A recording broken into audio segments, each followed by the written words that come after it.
जय हिंद दोस्तों, एक बार फिर से स्वागत है आप सभी का। आपके जीएस के एमसीक्यू फॉर्मेट में क्वेश्चन होने वाले हैं कि स्वतंत्र भारत का पहला रेल बजट किन्होंने प्रस्तुत किया था। तो स्वतंत्र भारत का पहला जो रेल बजट है वो किन्होंने प्रस्तुत किया था, तो आप यहाँ पे क्या बताएंगे? तो याद रखना वो आपका सही जवाब जान मथाई हो जाएंगे, जो कि ऑप्शन बी में देंगे। तो यहाँ पे ऑप्शन बी आपका बिल्कुल राइट जवाब हो जाएगा। कब किया था ये भी हमें देखो पता होना चाहिए, क्योंकि रेलवे का पेपर देने जा रहे हैं। तो याद रखना 20 नवंबर 1947 को। कब किया था? 20 नवंबर 1947 को। तो ये भी आप ध्यान में रखेंगे। दिया है विश्व की सबसे प्राचीन धर्म पुस्तक कौन सी है? तो भैया विश्व की सबसे प्राचीन धर्म पुस्तक पूछी जाएगी तो वो हो जाएगा आपका ऋग्वेद। वेदों की संख्या कितनी है? 4 है। ऋग्वेद और अथर्ववेद और सामवेद और यजुर्वेद, है ना। तो आपके 4 वेद हैं। 4 वेद में सबसे पुराना आपका जो सबसे पुरानी धर्म पुस्तक है वो है ऋग्वेद, है ना। अब देखो यहाँ पे आप महाभारत देख रहे होंगे, तो याद रखना ये सबसे महाकाव्य। अभी मुझे पता है कुछ दोस्तों ने आंसर किया होगा महाभारत को, लेकिन मैं बता दूं अगर सबसे पुराना सबसे बड़ा महाकाव्य पूछा जाए तो आप तुरंत महाभारत को टिक करेंगे। सबसे पुरानी स्मृति पूछी जाए तो याद रखना मनु स्मृति, है ना। ये सबसे पुरानी स्मृति है, तो ये भी आप याद रखेंगे, ठीक है ना दोस्त। और देखो एक प्रश्न पूछा जाता है कि गायत्री मंत्र कहाँ से लिया गया है? तो याद रखना गायत्री मंत्र ऋग्वेद से लिया गया है, तो इसको भी आप ध्यान में रखेंगे। और चलते हैं इसी के साथ अपने अगले प्रश्न की तरफ। देखो यहाँ पे पूछा गया है मुस्लिम लीग ने भारत विभाजन की मांग सबसे पहले कब की थी? मुस्लिम लीग ने भारत विभाजन की जो मांग है सबसे पहले कब की थी? अब यहाँ पे आप फटाफट टिक करिएगा कि आपका सही जवाब क्या हो जाता है। देखो डेट मैं बता देता हूँ, 23 मार्च थी, ठीक है ना। क्या थी? 23 मार्च। अब यहाँ पे सन आप बता दो मुझे कि कौन सी सन थी। तो याद रखना 1940। यहाँ पे 1940 आपका बिल्कुल सही जवाब हो जाएगा, ठीक है ना। और इसकी जो मांग है वो कहाँ? लाहौर में की गई थी। कहाँ पर? लाहौर में। तो ये भी आप ध्यान में रखेंगे, ठीक है ना दोस्त। और यहाँ पे देखो याद रखना कि अगर मुस्लिम लीग की स्थापना पूछी जाए, भाई यहाँ पे मुस्लिम लीग ने भारत विभाजन की बात जो है वो यहाँ पे आपने बताया कि 23 मार्च 1940 को सबसे पहले मांग की थी, है ना। अगर मुस्लिम लीग की स्थापना पूछी जाए तो आप याद रखना ये हुई थी 30 दिसंबर 1906 में। 30 दिसंबर 1906 में हुई थी, तो ये भी आप ध्यान रखेंगे मुस्लिम लीग की स्थापना। अब मुझे नहीं लगता कि यहाँ पे कुछ ऐसा रह रहा होगा जो आपको समझ ना आया हो। देखो 1920 याद रखना, इसमें वो हुआ था असहयोग आंदोलन। महात्मा गांधी जी ने स्टार्ट किया था असहयोग आंदोलन, और फिर ये 1922 तक चला था, है ना। 1922 तक चला था और फिर इसे रोक दिया गया था क्योंकि जो चौरा चौरी ट्रेन एक्शन हुआ था उस वजह से, है ना। तो फिर चलते हैं दोस्त अपने अगले प्रश्न की तरफ। देखो यहाँ पे दिया गया है हाइड्रोफोबिया नामक बीमारी किस से जुड़ी है? हाइड्रोफोबिया नामक जो बीमारी है वो किस से जुड़ी है? तो आप यहाँ पे क्या बताएंगे? तो यहाँ पे तुरंत टिक कर देना है आपको पानी। देखो याद रखना, हो सकता है ये साइंस का क्वेश्चन पूछ लिया जाए, तो आप टिक कर देना पानी को, आपका सही जवाब हो जाएगा। और चलते हैं इसी के साथ अपने अगले प्रश्न की तरफ। देखो यहाँ पे दिया है स्टेशन जहाँ रेल लाइन समाप्त होती है उसे कहा जाता है। भैया वो स्टेशन जहाँ से मतलब आगे रेल लाइन नहीं जाती है ना, समाप्त हो जाती है, उसे क्या कहते हैं? तो भैया उसे टर्मिनल या जंक्शन या सेंट्रल क्या कहेंगे? इसमें आपका सही जवाब क्या हो जाएगा? तो याद रखना हो जाएगा आपका टर्मिनल। क्या हो जाएगा? टर्मिनल। आपने सुना होगा क्या? महाराज छत्रपति शिवाजी महाराज टर्मिनल, है ना। छत्रपति शिवाजी महाराज टर्मिनल, तो ये कहाँ पर है? ये आपका मुंबई में है ना। अब देखो यहाँ पे एक चीज़ और याद रखना, एक आपका वो है लोकमान्य तिलक टर्मिनल, है ना। और एक आपका हावड़ा है, और हावड़ा टर्मिनल, और एक आपका बांद्रा टर्मिनल है। तो ये आप चारों को याद रखेंगे।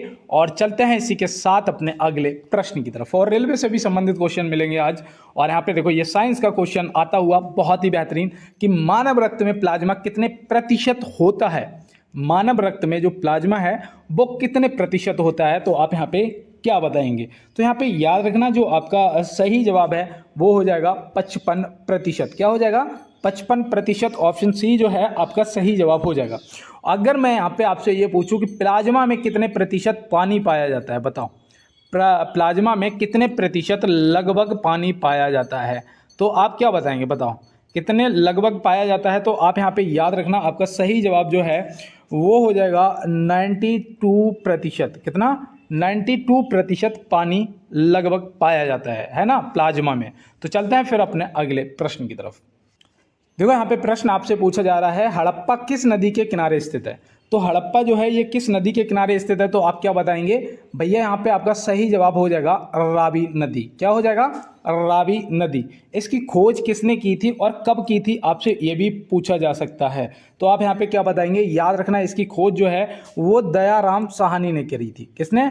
दयाराम साहनी जी ने करी थी। तो ये भी आप याद रखेंगे। और कब करी थी वो भी आप याद रखना, 1921 में करी थी। तो इसको भी आप ध्यान में रखेंगे। मोहनजोदाड़ो बताओ, मोहनजोदाड़ो कौन सी नदी के किनारे स्थित है? तो आप तुरंत बताएंगे भैया सिंधु नदी के किनारे मोहनजोदाड़ो स्थित है ना। मोहनजोदाड़ो सिंधु नदी के किनारे स्थित है, जो कि कहाँ पड़ता है भैया? पाकिस्तान में पड़ता है ना। मोहनजोदाड़ो को क्या बोलते हैं? मृतकों का टीला बोलते हैं, है ना। और इसकी जो खोज है वो कब हुई थी? तो इसकी भी खोज आप याद रखना 1922 में हुई थी। कब हुई थी?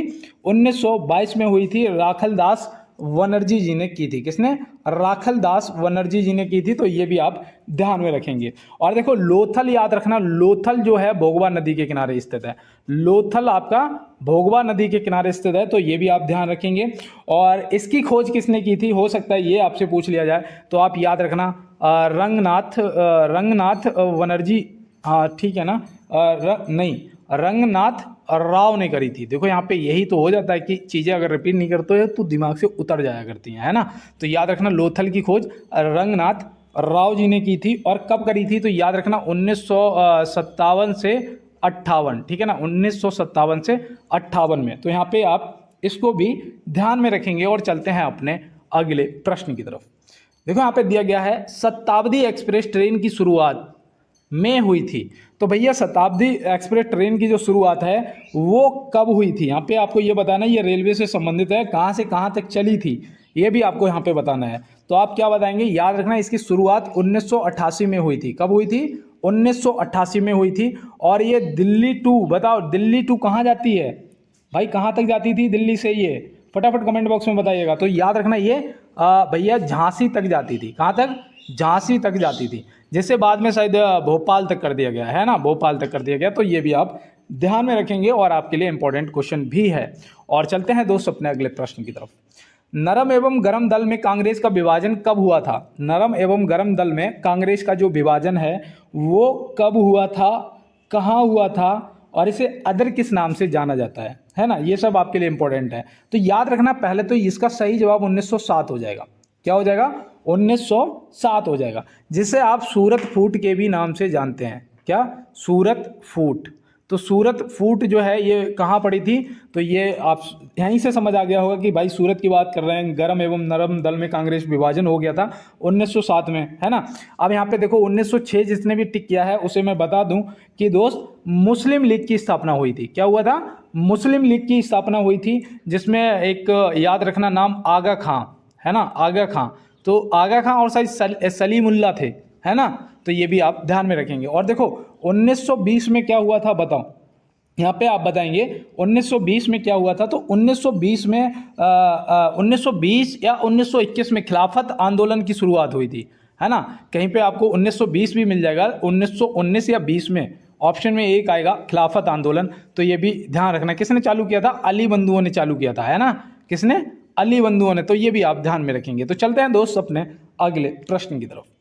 देखो यहाँ पे पूछा गया है, निम्न में से चतुर्थ पंचवर्षीय योजना का कार्यकाल क्या था? भैया आप अपनी योजनाएं जो हैं, पंचवर्षीय योजनाएं पढ़ के जाना है, क्योंकि ये आपसे जरूर एक क्वेश्चन तो आना ही आना है, ठीक है ना। किससे संबंधित थी, कब स्टार्ट हुई थी, कार्यकाल क्या था, ये सब आपसे पूछा जा सकता है। तो याद रखना चौथी पंचवर्षीय योजना पूछा जाएगा तो इसका कार्यकाल 69 से 74 तक था, मतलब कि 1969 से 1974। ऑप्शन बी सही जवाब हो जाएगा।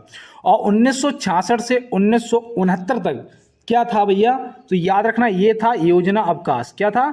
योजना अवकाश। तो ये योजना अवकाश भी आपको ध्यान में रखना है, ठीक है ना दोस्त। हो सकता है पूछ लिया जाए। और देखो यहाँ पे 74 से 78 तक फिर कौन सी होगी भैया? यहाँ पे तो 5 भी आ जाएगी, क्योंकि ये देखो 4 साल की थी। ये सबसे बड़ी बात है, ये याद रखना जो 5वीं पंचवर्षीय योजना थी ये 4 वर्ष की थी। तो ये भी आप ध्यान में रखेंगे, ठीक है ना दोस्त। अगर आपसे छठी पूछ देगा तो याद रखना इसमें 2 साल का फिर रोक वो हो गया था। फिर ये छठी जो थी वो आपकी हो जाएगी 1900 1980 से 1985 तक, है ना, 1980 से 1985 तक। तो ये योजना अवकाश भी आपको याद रखने हैं और पंचवर्षीय योजनाएं भी आपको याद करके जाना है। देखो यहाँ दिया है वृंदावन एक्सप्रेस किसके बीच चलती है। भैया रेलवे से संबंधित क्वेश्चन है आपका ये भी, है ना। अब आपको पता होना चाहिए कि वृंदावन एक्सप्रेस जो है किसके बीच चलती है। अब यहाँ पे आप ये गलती करेंगे कि आप देखेंगे कि दिल्ली से वृंदावन या वृंदावन से कोलकाता, इनमें से आप सही जवाब बिल्कुल करेंगे, लेकिन यहाँ पे आपका सही जवाब ऑप्शन सी हो जाएगा, चेन्नई से बेंगलोर। क्या हो जाएगा? चेन्नई से बेंगलोर आपका राइट जवाब हो जाएगा। और दोस्त इसको देखो, आप ध्यान में रखना, और पीडीएफ के लिए मैंने आपको बोल दिया है, आप मुझे बता देना। अगर आप चैनल का पेज खोल के लिंक पर नहीं जा पा रहे हैं तो कोई बात नहीं है, आप मुझे बता देना कमेंट बॉक्स में, मैं लिंक शेयर कर दूंगा, ठीक है ना दोस्त। और अगर किसी ने बोला होगा तो चेक कर लेना, मैंने दिया होगा लिंक, आप टेलीग्राम ग्रुप को ज्वाइन कर लेना। और अगर जो आपकी परसों की क्लास है उसकी आज आपको पीडीएफ मिल जाएगी, कल तो हो नहीं पाई थी क्योंकि मेरे यहाँ पे अभी थोड़ा लाइट की प्रॉब्लम चल रही है, ठीक है ना दोस्त। और यहाँ पे दिया है निम्नलिखित में से अदिश राशि नहीं है, इनमें से कौन सी अदिश राशि नहीं है, तो आप क्या बताएंगे? यहाँ पे आपका क्या होगा सही जवाब? तो याद रखना, देखो आपकी जो बल है ये भी आपकी सदिश है ना, जिसमें दिशा हो, ठीक है ना दोस्त। तो याद रखना जैसे कि यहाँ पे आपकी बल हो जाएगा, आपका बेग हो जाए, भाई किसी दिशा में ही तो बेग लगाओगे ना, कोई चीज़ ले जाओगे ना, आपका त्वरण हो जाएगा। तो ये भी आप याद रखना, ये सब आपकी सदिश राशियाँ, आपकी दूरी है, चाल है, कार्य है, और इसके साथ में आपकी वो आ जाता है, द्रव्यमान आ जाता है ना, द्रव्यमान आ जाता है, और आपका कार्य आ जाता है, दाब आ जाता है, और आयतन भी आता है, आयतन भी आ जाता है। कहने का मतलब है इसमें दिशा नहीं होती है ना, इसमें दिशा नहीं होती है। तो ऐसे आप याद रखना, ठीक है ना दोस्त। और अदिश सदिश राशियाँ पूछी जाती हैं क्योंकि ये आपके लिए इंपॉर्टेंट है, शायद मैं इसीलिए आपको लगभग हर तीसरे चौथे दिन एक बार पूछ लेता हूँ। देखो यहाँ पे दिया है निम्न में से प्रेरक का मात्रक एसआई क्या है, निम्न में से प्रेरक का एसआई मात्रक क्या है, तो आप यहाँ पे क्या बताएंगे? फटाफट करो यार जवाब इसका, मुझे नहीं लगता कि कोई भी दोस्त मेरा गलत जवाब करेगा इसका। तो देखो बिल्कुल दोस्त आपने सही जवाब हेनरी करा है, जो कि ऑप्शन सी में दिया गया है। अगर कोई आपने ऑप्शन टच किया है तो आपको मैं बता दूं, यहाँ पे याद रखना जो आपका न्यूटन है ये किसका हो जाएगा? ये आपका बल का हो जाएगा, है ना, बल का मात्रक हो जाएगा। वाट जो है, वाट किसका मात्रक होता है बताओ? तो याद रखना ये भैया आपका शक्ति का मात्रक हो जाएगा, किसका? शक्ति का हो जाएगा। तो ये भी आपको ध्यान में रखना है।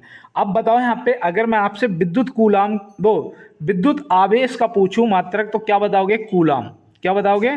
कूलाम। तो ये भी आप ध्यान में रखना। देखो मेरे मुंह से निकल गया खुद ही, है ना, यही होता है कि चीज़ें जब रटने लगती हैं तो फिर हो जाता है ऐसा। और यहाँ पे देखो दिया गया है कि किस ताप पर सेल्सियस और फ़ारेनहाइट समान होते हैं।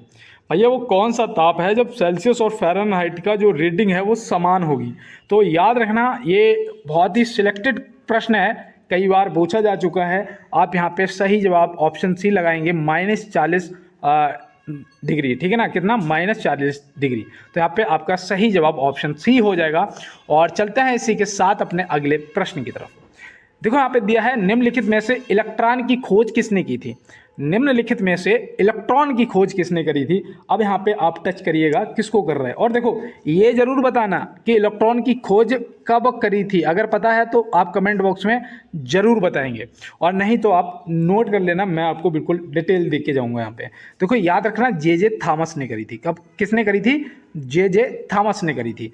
कब करी थी भैया? तो याद रखना ये 1897 में करी थी। कब?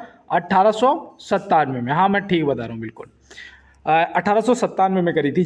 जेम्स चैडविक ने किसकी खोज करी थी बताओ? जेम्स चैडविक ने किसकी खोज करी थी? तो याद रखना इन्होंने न्यूट्रॉन की खोज करी थी। किसकी? न्यूट्रॉन की खोज करी थी। तो ये भी ध्यान रखना। अल्फ्रेड नोबेल ने, तो इनके नाम पे तो नोबेल पुरस्कार दिया जाता है भैया, है ना, इनके नाम पे तो नोबेल पुरस्कार दिया जाता है, जिसकी शुरुआत 1901 में की गई है ना। तो ये तो आप याद रखेंगे। अब इनसे बताओ इन्होंने खोज किसकी करी थी? तो याद रखना इन्होंने डायनामाइट की खोज करी थी। किसका? डायनामाइट का आविष्कार किया था अल्फ्रेड नोबेल ने, और इनके नाम पे ही 1901 से नोबेल पुरस्कार दिया जाता है। तो ये भी आप ध्यान में रखेंगे। तो चलते हैं फिर अपने अगले प्रश्न की तरफ। कौन सा देश सोशल मीडिया के इस्तेमाल के लिए मिनिमम एज तय करने जा रहा है? भैया ये जरूरी भी है, ये आपका करंट का क्वेश्चन है। देखो और देखिए आपका जो सही जवाब है वो हो जाएगा ऑस्ट्रेलिया। क्या हो जाएगा? ऑस्ट्रेलिया हो जाएगा आपका बिल्कुल राइट जवाब। और चलते हैं दोस्त इसके साथ अपने अगले प्रश्न की तरफ। देखो यहाँ दिया है भारतीय रेलवे के यात्री बोगियों किस स्थान पर बनाई जाती हैं। भैया जो यात्री बोगियां होती हैं ना, वो किस स्थान पे बनाई जाती हैं, इनमें से आपका कौन सा जवाब जो है वो सही जवाब हो जाएगा। अगर आप बिल्कुल डीप में जाके अगर आपको पता है तो आप यहाँ पे सही टिक कर पाएंगे, अदरवाइज नहीं। तो याद रखना पेरम्बूर आपका सही जवाब हो जाएगा। भैया ये कहाँ पर पड़ता है? तो याद रखना ये भैया चेन्नई में पड़ता है। कहाँ पड़ता है? चेन्नई में। मैंने उस दिन आपको एक फैक्ट्री बताई थी ना पहली, कौन सी? इंटीग्रल कोच फैक्ट्री है ना, इंटीग्रल कोच फैक्ट्री मैंने बताई थी आपको, जिसकी स्थापना भी मैंने आपको बताया था 1955 में हुई थी। कब हुई थी?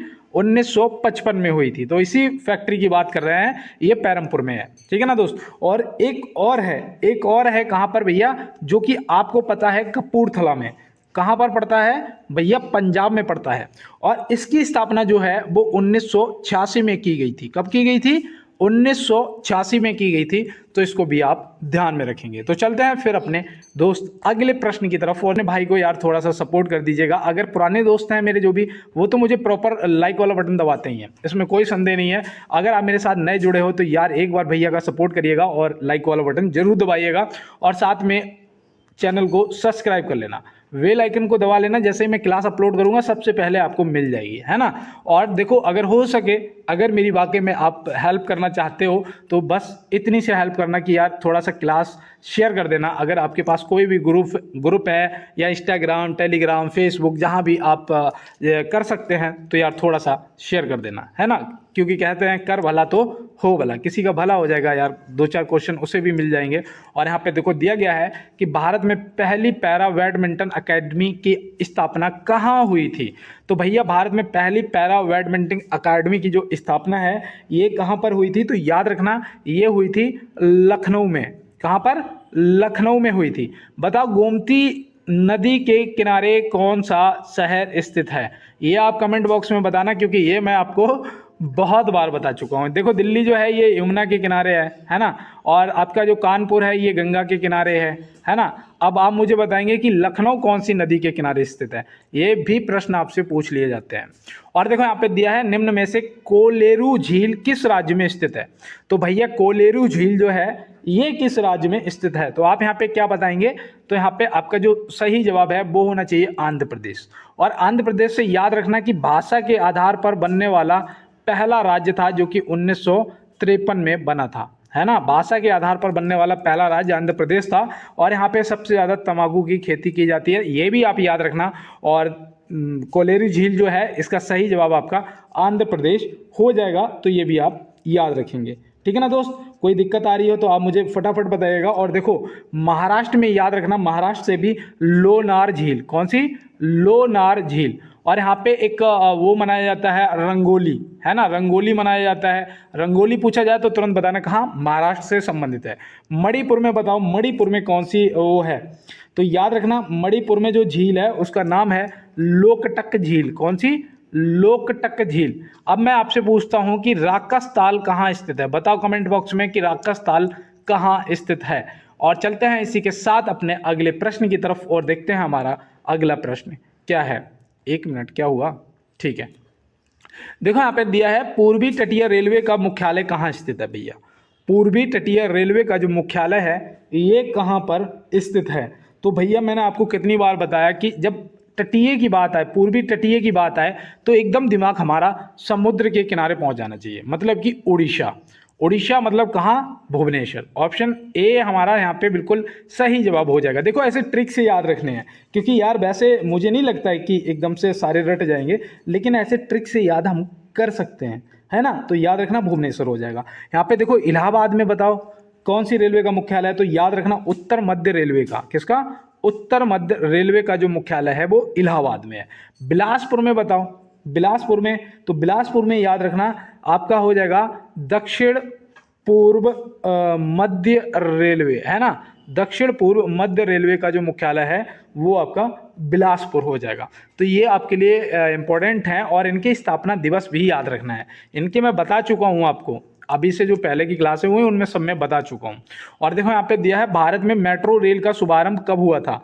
भारत में मेट्रो रेल का जो शुभारंभ, देखो ये भी आपका रेलवे से संबंधित है, किसने किया था, कहाँ पर हुआ था, कब हुआ था, ये जानना आपके लिए इंपॉर्टेंट है ना। तो याद रखना भैया, पहले तो ये यहाँ पे 24 अक्टूबर 1984 आपका क्या हो जाएगा, ऑप्शन सी बिल्कुल सही जवाब हो जाएगा। पहली चीज ये आपको ध्यान में रखना है। आप देखो किसने किया था, तो याद रखना उस टाइम जो प्रधानमंत्री थी वो थी इंदिरा गांधी जी, ठीक है ना, इन्होंने शुभारंभ किया था, ये भी आपको ध्यान में रखना है। क्या नाम था, कोलकाता मेट्रो, क्या नाम था, कोलकाता मेट्रो, तो ये भी आप ध्यान में रखेंगे। तो सीधी सी बात कोलकाता में है ना। तो चलते हैं फिर अपने अगले प्रश्न की तरफ। देखो यहाँ दिया दिल्ली भारत की राजधानी कब बनी, भैया ये आज आपका HW है, और इससे दिल्ली से पहले जो भारत की राजधानी थी वो कहाँ थी, ये भी आप साथ में बताएंगे। और चलते हैं अपने अगले प्रश्न की तरफ। निम्न में से राष्ट्रीय खेल दिवस कब मनाया जाता है, निम्न में से राष्ट्रीय खेल दिवस कब मनाया जाता है, तो आप यहाँ पे क्या बताएंगे, तो याद रखना 29 अगस्त को, कब, 29 अगस्त को मेजर ध्यानचंद जी के यादगार में, तो ये भी आप ध्यान में रखेंगे, ठीक है ना। और देखो मैं आपको बताऊं, उनसे एक चीज मुझे याद आई कि जब वो ना ओलंपिक में खेल रहे थे, ठीक है ना, इसे कहते हैं प्रैक्टिस, कहते हैं ना कि यार हम बेहतर क्यों नहीं बनते हैं, क्योंकि हम प्रैक्टिस जितनी करते हैं उतने बेहतर बन जाते हैं। याद रखना 29 अगस्त बिल्कुल भी गलत नहीं करके आना है, इस टाइप के आपसे पूछे जा सकते हैं।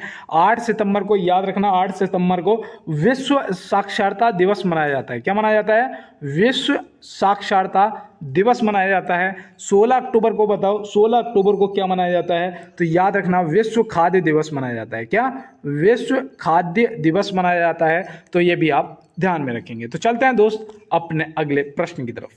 देखो यहाँ पे दिया है नेचुरल हिस्ट्री पुस्तक का लेखक कौन है, नेचुरल हिस्ट्री पुस्तक का लेखक कौन है, तो ये भाई मुझे लगता है कि बुकों से देखो क्वेश्चन पूछे जाएंगे आपसे। अब यहाँ पे आपको गलत जवाब नहीं करना है यार, है ना, इज्जत का सवाल है भैया की, अब यहाँ पे इसका गलत जवाब नहीं होना चाहिए।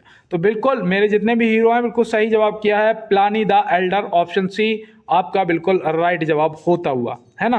तो ये आप ध्यान में रखेंगे, और इसको देखो हो सकता है कि आपसे पूछ लिया जाए। और देखो यहाँ पे रस खान से भी याद रखना, इनसे वो पूछी जाती है प्रेम वाटिका, कौन सी, प्रेम वाटिका, तो प्रेम वाटिका के जो लेखक हैं वो कौन, रस खान जी हैं। जयशंकर प्रसाद जी बताओ ये कौन सी पुस्तक के लेखक हैं, तो याद रखना है इनकी बहुत ज़्यादा पूछी जाती है, कामयानी, ठीक है ना, कामयानी पुस्तक जो है ये आपसे बहुत ज़्यादा पूछी जाती है, तो कामयानी को भी आप ध्यान में रखेंगे। और चलते हैं इसी के साथ अपने अगले प्रश्न की तरफ।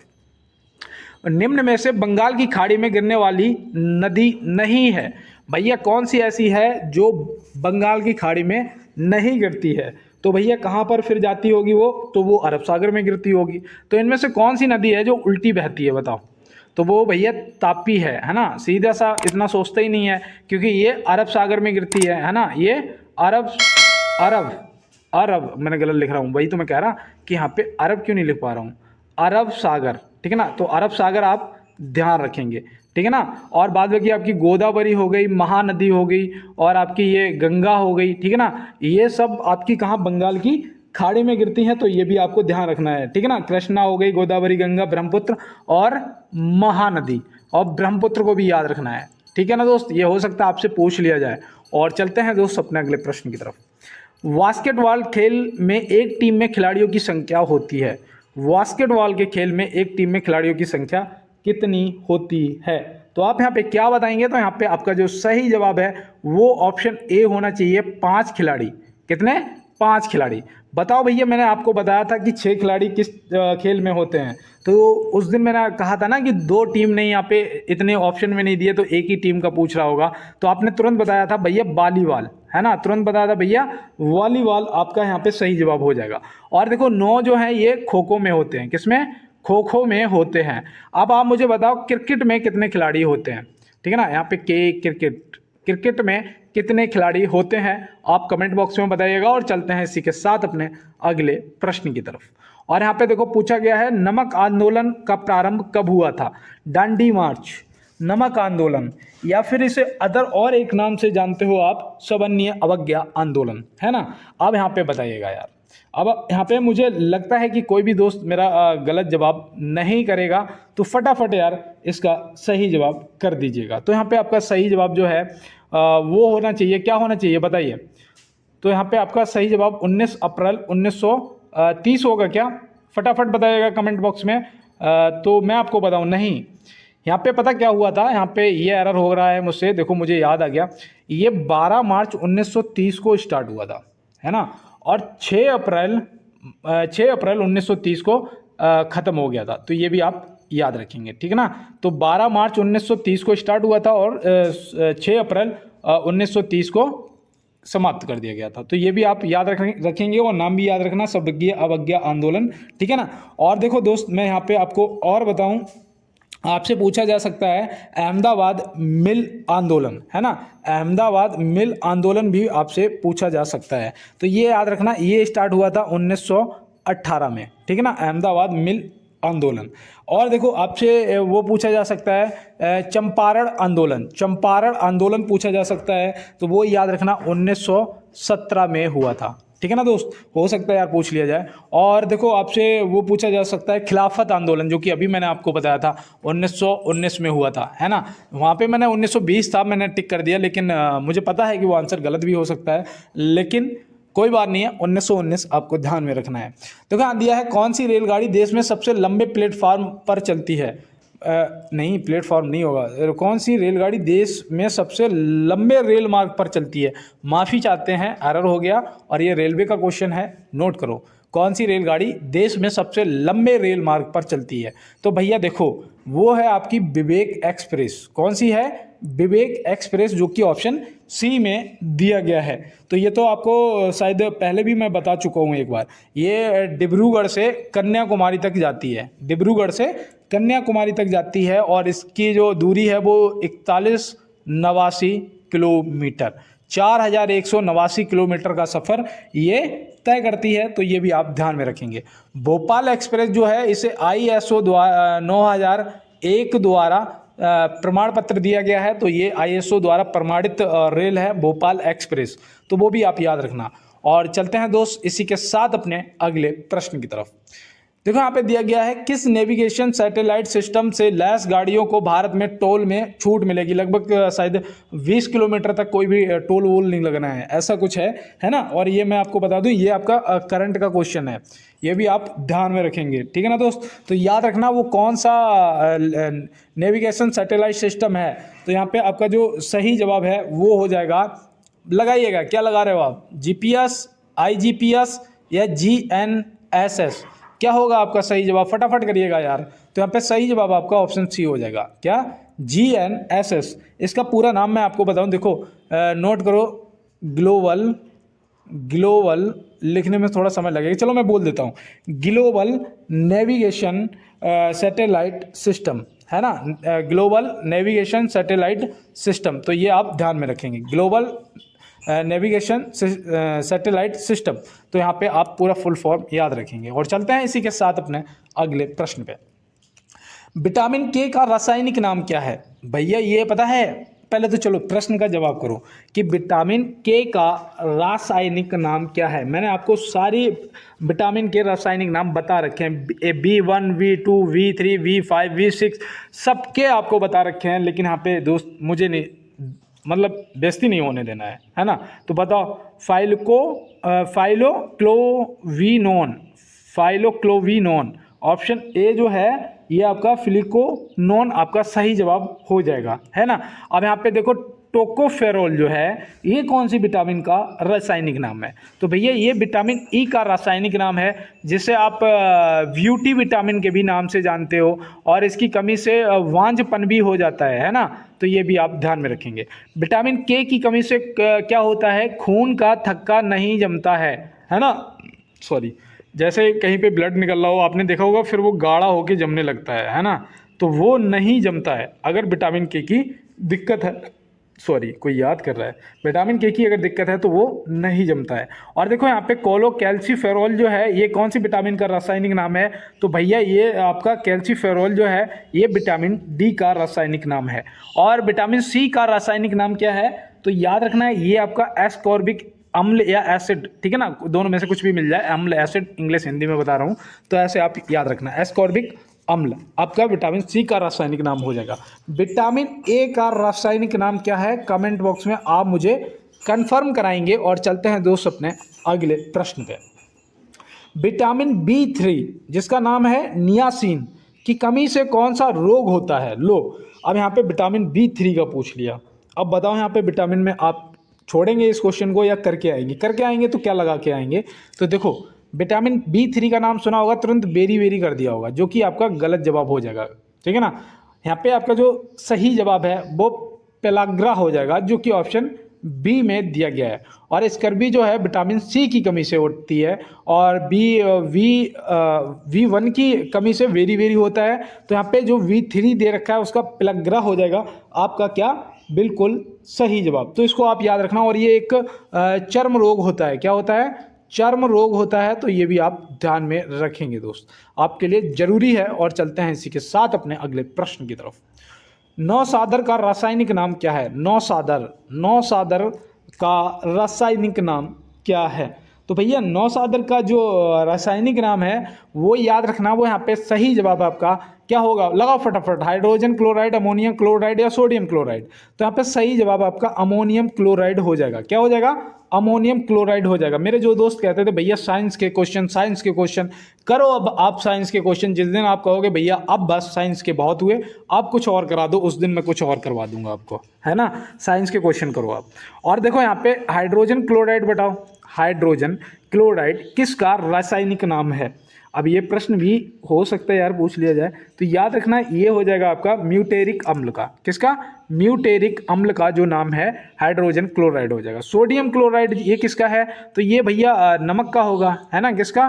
नमक का होगा। तो ये भी आप ध्यान में रखेंगे। स्क्रीनशॉट ले लो या फिर आप PDF ले लेना मुझसे, ठीक है ना दोस्त।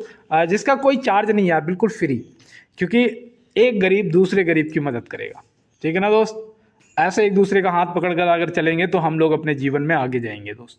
इसीलिए आप हाथों में हाथ थामे रखें और भाई का साथ देते रहें, और भाई भी आपका पूरा साथ देगा जब तक जिंदा है।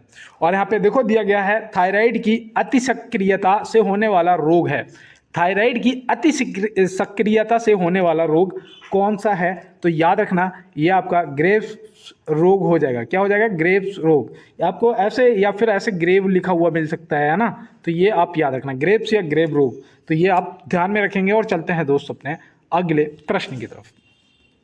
ECG का प्रयोग किस रोग के इलाज के लिए किया जाता है? भैया 17 दूनी 34, 1 मिनट के लिए रुकना है। और यही कहूँगा कि अभी तक जो भी मेरे दोस्त हैं मेरे साथ जुड़े हुए हैं, अगर यार आपने अपने भाई को यार लाइक नहीं किया है तो लाइक वाला यार बटन दबा दीजिएगा प्लीज़ यार, और चैनल को यार सब्सक्राइब कर लेना। आप अपने भाई का सपोर्ट करते रहिए और भाई के साथ बने रहिएगा। तो यहाँ पे देखो ECG का जो प्रयोग है ये हृदय में जो दिक्कत हो जाती है उसके लिए किया जाता है। ECG जो है ये हृदय से संबंधित है, तो ऐसे आप ध्यान में रखना। और चलते हैं दोस्त अपने अगले प्रश्न की तरफ। देखो यहाँ पे दिया गया है अखिल भारतीय राजभाषा सम्मेलन 2024 का आयोजन कहाँ किया गया है? भैया आज क्या है? आज कितनी डेट है? यहाँ पे डेट तो नहीं दिखा रहा है। 14 सितंबर को आपका क्या हिंदी दिवस है ना, तो ये आप ध्यान में रखना। तो ये प्रश्न मुझे लग रहा है कि शायद आपको कुछ याद दिला रहा होगा। तो यहाँ पे आपका सही जवाब जो है ये नई दिल्ली हो जाएगा। अखिल भारतीय राजभाषा सम्मेलन 2024 का जो आयोजन है वो कहाँ किया गया है? तो आप याद रखना ये नई दिल्ली, मतलब शायद आज की बात है ना दोस्त। तो ये करंट का क्वेश्चन आपका है। और ये 14 सितंबर को हिंदी दिवस मनाते हैं, सभी दोस्तों को पता है, क्योंकि अब हमारी जो राजभाषा है उसे 75वां वर्षगांठ हो गया है ना, 75 वर्ष पूरे हुए। तो ऐसे आप ध्यान में रखेंगे। तो चलते हैं दोस्त अपने अगले प्रश्न की तरफ। निम्न में से डांडिया किस राज्य का लोक नृत्य है? डांडिया, तो भैया डांडिया है, गरबा है, ये सब आपको याद रखने हैं दोस्त। तो यहाँ पे आपका जो डांडिया है ये आपका गुजरात से हो जाएगा। किससे?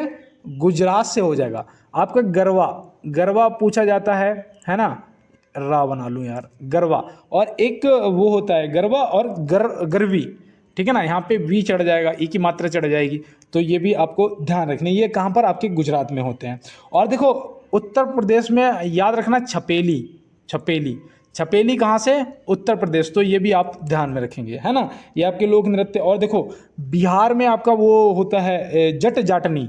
कौन सा? जट जाटनी। तो ये भी आप ध्यान में रखेंगे। जट जाटनी जो है ये आपका बिहार से संबंधित है। और देखो एक आपसे वो पूछा जाता है कजरी, बताओ कजरी किस राज्य से संबंधित है? तो भैया ये भी आपका उत्तर प्रदेश हो जाएगा, यूपी हो जाएगा, है ना। कजरी भी आपको क्या ध्यान में रखना है। और यहाँ पे आप बताओ, अच्छा यक्षगान बताओ, यक्षगान, तो यक्षगान कौन से राज्य से संबंधित है? तो यक्षगान भैया कर्नाटक हो जाएगा। हाँ बिल्कुल दोस्त, कर्नाटक आपका सही जवाब हो जाएगा, है ना। कोई दिक्कत आए तो यार तुरंत मुझे बताओ। और चलते हैं फिर अपने अगले प्रश्न की तरफ। देखो यहाँ पे दिया गया है प्रश्न आपका कि सौर मंडल का सबसे नज़दीक तारा कौन सा है? सौर मंडल का सबसे नज़दीक तारा कौन सा है? तो भैया देखो यहाँ पे थोड़ा सोच समझ के आंसर करना है यार, गलत मत करना प्लीज़ यार बाबू। जो भी मेरे दोस्त हैं, मेरे छोटे बड़े भाई बहन हैं, आपसे मेरी हाथ जोड़ के रिक्वेस्ट है कि प्लीज़ इसका जो आंसर है वो गलत नहीं करना है। तो यहाँ पे आपका सही जवाब प्रॉक्सिमा सेंटोरी हो जाएगा। क्या हो जाएगा? प्रॉक्सिमा सेंटोरी आपका सही जवाब हो जाएगा। देखो ये इंपॉर्टेंट चीज़ें हैं, आपको यार पता होना चाहिए, है ना। अगर आपने साइरस को टिक किया था तो यहाँ पे आपको पता है साइरस के बारे में, ये सबसे चमकीला तारा है। क्या? सबसे चमकीला तारा जो है ये आपका साइरस है, ठीक है ना दोस्त। और यहाँ पे पूछा गया है सौर मंडल का सबसे नज़दीक तारा कौन सा है, तो वो आपका प्रॉक्सिमा सेंटोरी है ना। यहाँ पे शुक्र ग्रह जो आपका, यहाँ पे ये देखो शुक्र जो है ये क्या है, तो ये भैया हमारा ग्रह है ना। इसे भोर का तारा बोलते हैं, भोर का तारा, इसीलिए मैंने बताया कि इसे तारा बोलते हैं, है ना। ये ग्रह तो है ही, लेकिन इसे भोर का तारा, सांझ का तारा, पृथ्वी की जुड़वा बहन, ये सब बोलते हैं दोस्त। तो ये आप ध्यान में रखेंगे। और देखो यहाँ पे दिया गया है स्ट्राम्बोली ज्वालामुखी किस देश में स्थित है? स्ट्राम्बोली ज्वालामुखी जो है वो किस देश में स्थित है, तो आप यहाँ पे क्या बताएंगे? तो याद रखना, देखो यार इसका भी जवाब बिल्कुल सही करना आपको है। आप नोट करते चलो, इटली।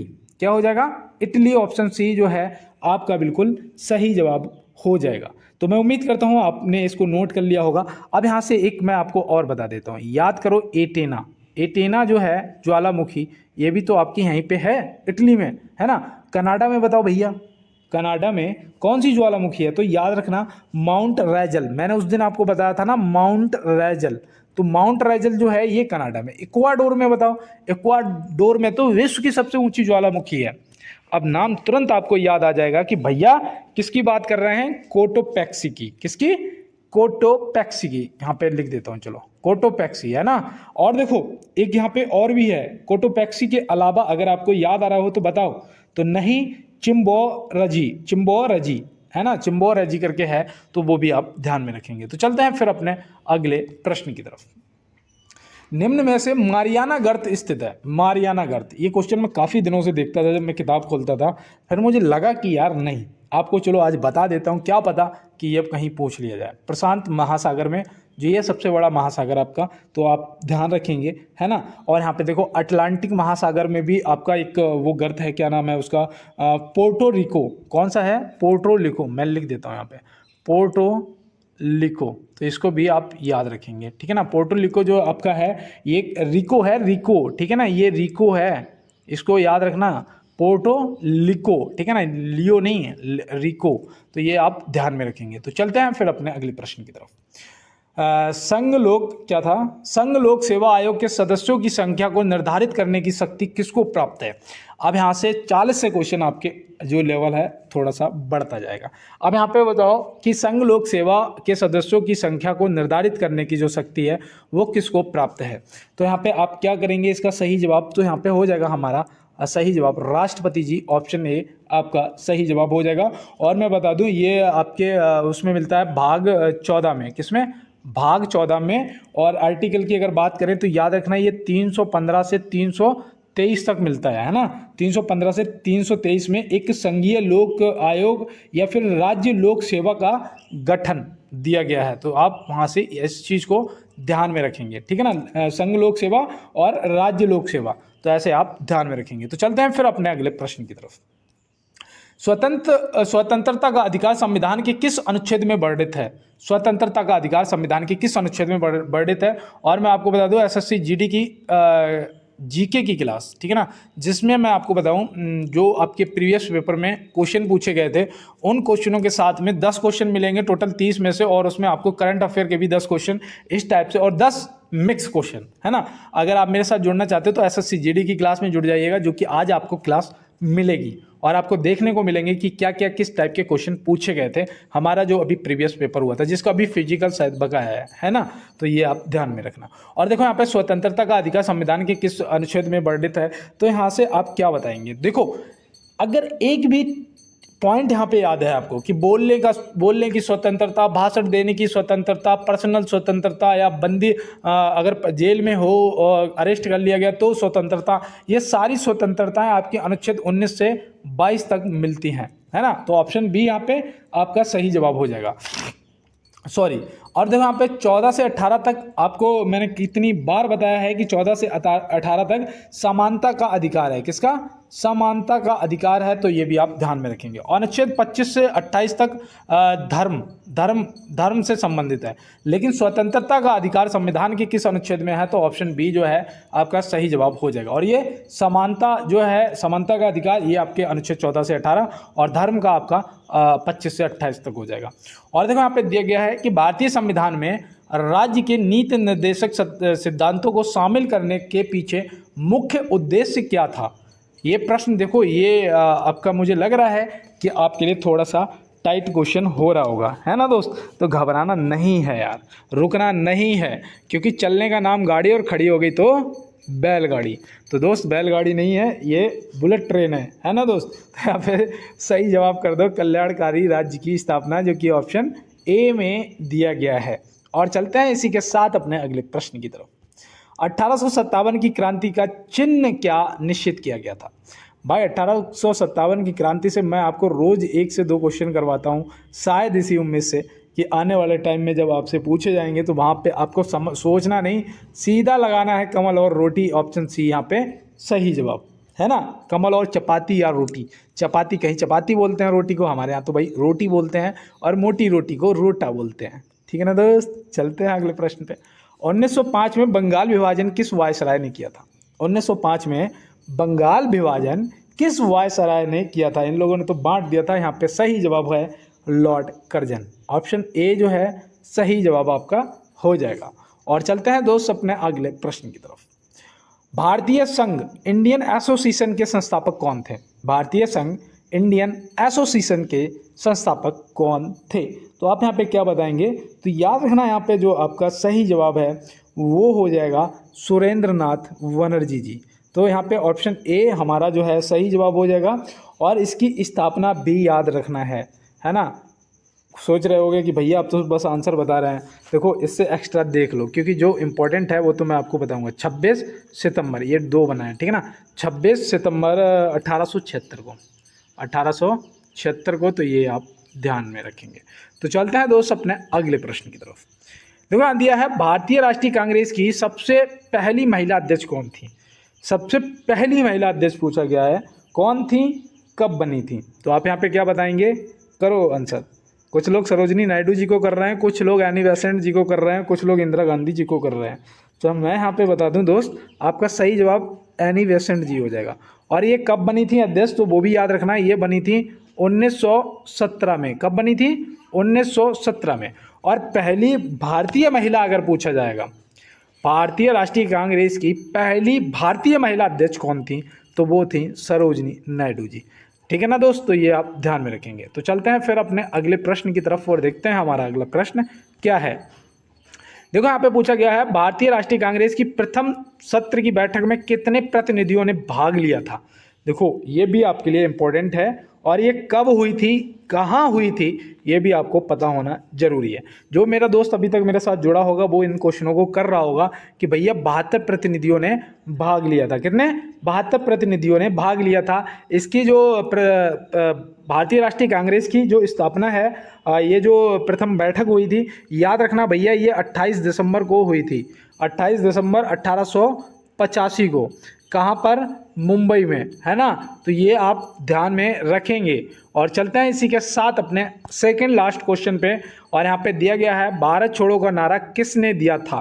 भारत छोड़ो का जो नारा, क्विट इंडिया का नारा किसने दिया था। तो आप यहाँ पे क्या बताएंगे। देखो इस क्वेश्चन को जब मैंने गूगल किया, ठीक है ना, मुझे तो पता था कि महात्मा गांधी जी ने कहा था, आंसर में यूसुफ मेहर जी को दे रहे हैं। मैंने जब इसे गूगल किया तो वहाँ पे पता अंतर क्या था, जब मैंने पहले तो नहीं समझ आया, जब गौर से क्वेश्चन को पढ़ा तो मैंने देखा कि नारा की बात करेंगे तो यूसुफ मेहर जी ने दिया था। किसने? यूसुफ मेहर अली जी ने दिया था। लेकिन अगर भाषण की बात करेंगे कि पहले ये भारत छोड़ो का जो भाषण है किसने? महात्मा गांधी जी ने दिया था। ठीक है ना? भाषण में महात्मा गांधी जी का नाम आएगा और नारा में यूसुफ मेहर अली जी का नाम आएगा। जब 1942 की बात है ना? तो ये आप ध्यान में रखेंगे। लास्ट क्वेश्चन है कि किस वर्ष राष्ट्रीय गीत वंदे मातरम पहली बार गाया गया था? तो भैया राष्ट्रीय गीत वंदे मातरम पहली बार गाया गया था तो कब गाया गया था? फटाफट करिए, इसका सही जवाब तो यहाँ पे होता हुआ 1896, ऑप्शन बी बिल्कुल राइट आंसर। और मिलते हैं दोस्त नेक्स्ट क्लास में नेक्स्ट प्रश्नों के साथ में। तब तक के लिए मेरे सभी देशवासियों को, मेरे दोस्तों को, मेरे भाई मेरी बहनों को मेरा जय हिंद, वंदे मातरम, भारत माता की जय।